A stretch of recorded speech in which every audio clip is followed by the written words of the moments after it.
Desmemória, Thalita Coelho. O mel da florada do café era nosso favorito, meu e dela. Ana sempre gostou de doces e acabou se viciando num nível que chegava a tremer quando queria algo açucarado. Hoje pela manhã, eu trouxe um pão de casa e o mel na bolsa, mentindo para mim mesma que era um lanche individual, porque já estava mais do que exausto da comida do hospital, apesar de ser muito melhor do que o senso comum diz, assim como tantas coisas na vida. Essa era mais uma sobre a qual o senso comum pouco sabia. Repeti algumas vezes antes de sair de casa, como um mantra, que aquele pão de milho e o mel eram só meus. Contudo, fiquei esperando que fosse hoje o dia em que eu veria os olhos castanhos de Ana se abrirem sonolentos, como quem tira uma soneca à tarde e acorda arrependida. Ela fez isso tantas vezes. Antes dela, eu nem sabia que existiam mais de 300 tipos de mel. Para mim, mel era um só, vômito de abelha, delicioso. Foi ela que me explicou, muito contente, das diferentes floradas em que a abelha poderia recolher o néctar das flores para fazer o mel, o que resultava em substâncias com sabor e cor diversificadas. Viramos sommeliers de mel, florada de laranjeira, silvestre, o mais comum, da restinga, mas o da florada de café era inegavelmente o melhor. Na primeira vez que comi, fui imediatamente transportada para o momento em que, aos 6 anos, saboreei um mel que minha avó ganhou do vizinho apicultor. Quando abri os olhos, depois de sentir na língua aquele sabor denso, Ana me olhava atenta, aquele rosto incrível com seus lábios grossos. Seu sorriso deixou tudo ainda mais doce. A bem da verdade, sempre foi assim. Ela deixava tudo mais leve com seu jeito desastrado e cativante, uma dicotomia em forma de mulher, por vezes engraçada demais, outras tantas misteriosa e inebriante. Nunca conheci outra pessoa assim. Infelizmente, comi o pão com mel em silêncio, sem companhia, a não ser a da enfermeira que entrava de vez em quando no quarto para verificar como estava a Ana. Sorri sem graça todas as vezes que ela entrou, eu com farelo de pão e mel pingado na blusa.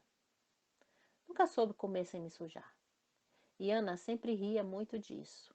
Esperava o momento em que isso aconteceria em todas as refeições que fazíamos juntas. Às vezes me mandava uma mensagem depois do almoço, quando estávamos longe. E aí, quer que eu te leve uma blusa limpa? Eu sempre odiei essa brincadeira inofensiva. Me lambuzaria inteira se isso a fizesse acordar. Quando a enfermeira saiu pela terceira vez do quarto, sentei na cama ao lado dela. Olhos fechados, serena, parecia morta. E eu temia o tempo inteiro que ela realmente estivesse. Por isso, checava seu pulso com frequência. Sua pele negra estava pálida e sem brilho depois de meses aqui nesse quarto ensolarado que jamais será tão ensolarado quanto nossa cama pela manhã. Morávamos juntas há 2 anos. Ela sabia tudo sobre mim e eu achava que sabia tudo sobre ela. Éramos cúmplices, companheiras, amigas e esposas. Acima de tudo, ela era o amor da minha vida e eu nem acreditava em alma gêmea. Escolhi que ela fosse o amor para a minha vida. Aceitei o sentimento quando ele surgiu, abracei com braços e pernas e deixei que meu corpo e meus órgãos se apaixonassem por ela e entendessem. Ela estava ali para ficar. Deitada sob aqueles lençóis brancos, seus cabelos estavam enormes. Ela odiaria cada segundo que seu cabelo passasse amarrado, sem cuidados.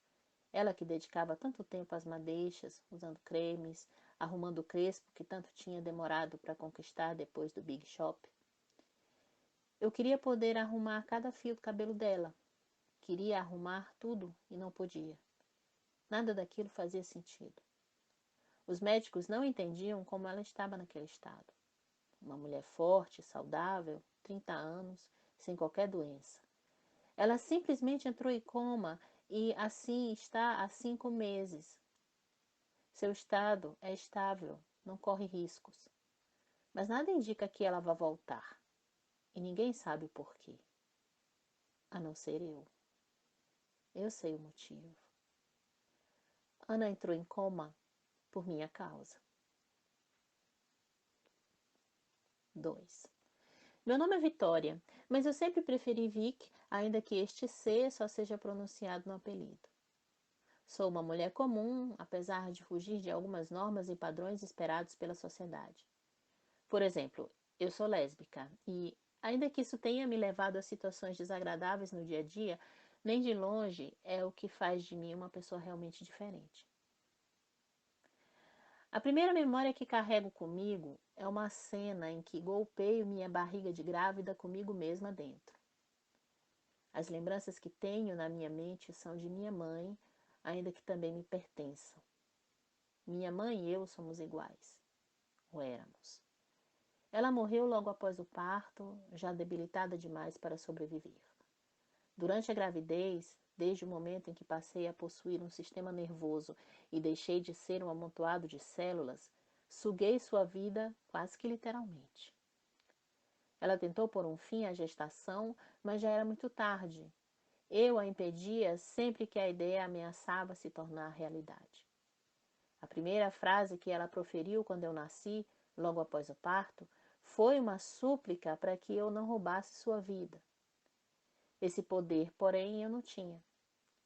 Suguei as memórias dela até que ela desmaiasse e fosse aos poucos definhando, até dar seu último suspiro.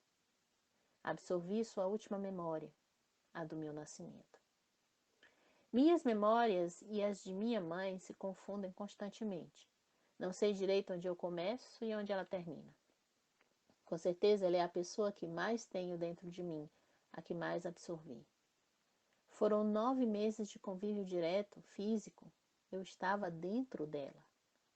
Os psicanalistas se divertem comigo em seus divãs. Aliás, eu já testei e realmente a reação das pessoas é impagável.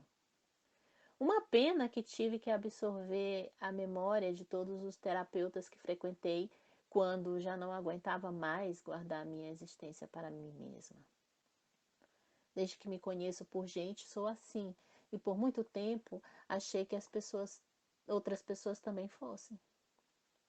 Quando não sabia diferenciar o que era meu e o que eram as lembranças de minha mãe, ainda muito criança, eu conversava com meus amigos na escola como se eles também passassem por aquilo que eu passava todo dia.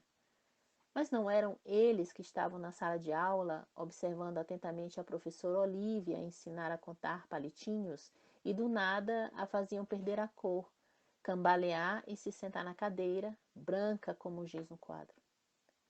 Não eram eles que automaticamente começavam a rir da visão daquela mulher dançando na sala de casa, com seu cachorro no colo, e comentar em voz alta: "Que cachorro lindo!". Nunca tive amigos nas turmas em que estudei. Acho que ser uma órfã que comenta coisas inapropriadas enquanto a professora passa mal não colaborava muito para aumentar a minha popularidade. Na adolescência, tentei parar de absorver memórias e descobri duas grandes aliadas: a música e a leitura. Atividades que podem ser muito solitárias. Era disso que eu precisava. Passei a ouvir muita música, de preferência em fones de ouvido, também lia muito, e sempre fazia as duas coisas concomitantemente. Claro que eu gosto de fazer isso, mas é mais por necessidade do que apenas por prazer. Após essa descoberta, passei meses sem me alimentar de memórias, tentando me convencer de que a comida comum era suficiente para que eu sobrevivesse. Mas não era. Perdi muito peso e passei muito perto da morte. Fui diagnosticada com anorexia e, embora não fosse bem esse o problema, não deixou de ser verdade. Depois desse episódio, aprendi a dosar e a escolher melhor os momentos e as pessoas que seriam minha fonte de sobrevivência. E minha descoberta sobre música e leitura muito me ajudou e tem me ajudado ainda hoje, 16 anos depois. Se entro num lugar lotado, com muitas pessoas, cada uma delas com sua personalidade, saúde, humor, tudo isso acaba influenciando minha capacidade de absorver memórias. Alguém doente, triste, estressado ou nervoso é um prato cheio para mim. Desculpe o trocadilho.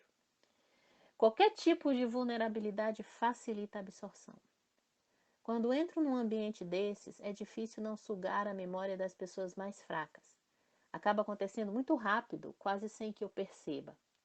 É como se alguém andasse atrás de mim, me alimentando o tempo todo, sem que eu me dê conta, até que me sinta extremamente cheia e enjoada.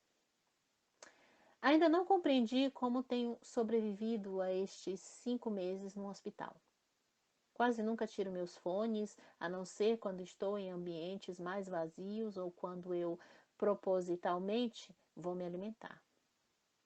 É por isso que estou sempre de fones de ouvido quando ando na rua.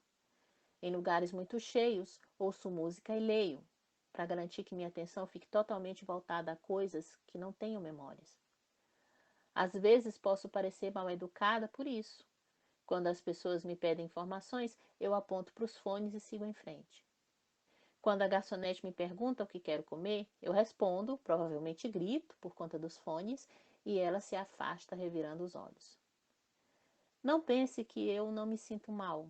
Me sinto um monstro às vezes, principalmente quando exagero na quantidade de absorção e a pessoa fica tonta, pálida e desnorteada. Ou quando absorvo memórias tão recentes que minha vítima se esquece de onde está, do que está fazendo ou de algo que acabou de acontecer. Mas eu nunca tinha causado nenhum dano grave a alguém, no máximo um desmaio. Até aquela noite em que Ana e eu comemoramos 2 anos de casamento. Aí eu perdi a mão.